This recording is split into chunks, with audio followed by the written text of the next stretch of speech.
अभय बारिक BJP नेता देखु आज हूँ जून 5 तारिख विश्व परिवेश दिवस। सर्वप्रथम मु समस्त के हार्दिक अभिनंदन और शुभेच्छा ज्ञापन कर परिवेश दिवस उपलक्षे आज आम यशस्वी प्रधानमंत्री नरेंद्र मोदी आह्वान देइचंती ए विश्व परिवेश दिवस उपलक्षे किभली भाव में परिवेश को सुरक्षित रखिबा एवं यही दिवस रे आमे किभली माँ पाई गछटिए लगेबा जोटा कि आम यशस्वी प्रधानमंत्री नरेंद्र मोदी आह्वान देइचंती निज सहित निज परिवार एवं विशेषकर आठगड़ तिगिरा निर्वाचन मंडलीर बासी आमे गछटिए लगेबा एवं सुरक्षित रखिबा एवं परिवेश को सुरक्षित रखिबा होची आम मानकर दायित्व।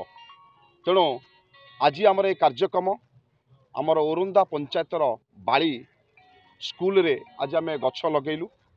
यही कार्यक्रम आमर 54टाक पंचायत एवं एनएससी रे कार्यक्रम यही जून 5 रु अनिर्दिष्ट काल पर्यंत आमर जारी रहिबो।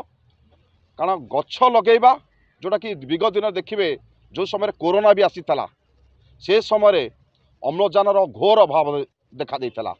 तेणु विशेषकर आठगड़ तिगिरिया निर्वाचन मंडलीर समस्त जनसाधारण मानकु मु निवेदन जोड़ हस्त करुच्ची माँ पाई गोटे गछ लगेबा परिवेश को संतुलित रखिबा एवं जो अम्लजान जो अभाव रोची से अम्लजान को आम दूर करवा। आज दिन में ए विश्व दिवस रे मुझे प्रमोद कुमार सेनापति ओरंदा फॉरेस्ट सेक्शन फॉरेस्टर। आज विश्व परिवेश दिवस अवसर में ओरंदा अंचल गछ वृक्षारोपण करागला कौन कहते आज एठारे गछ लगेवा द्वारा आम परिवेश को किपरि श्रृंखलित एवं सुस्थ रखिपाब से आज हूँ विश्व परिवेश दिवस। यह साधारणतः 1974 मसीह विश्व परिचालित होछि।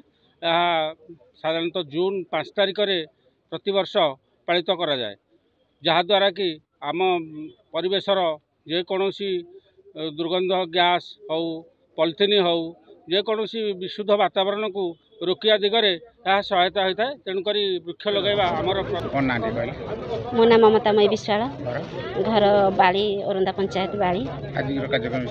आज हूँ विश्व दिवस माटी और गछटे परिवेश सुंदर और अम्लजान हवापाइका गछटे लगा होची।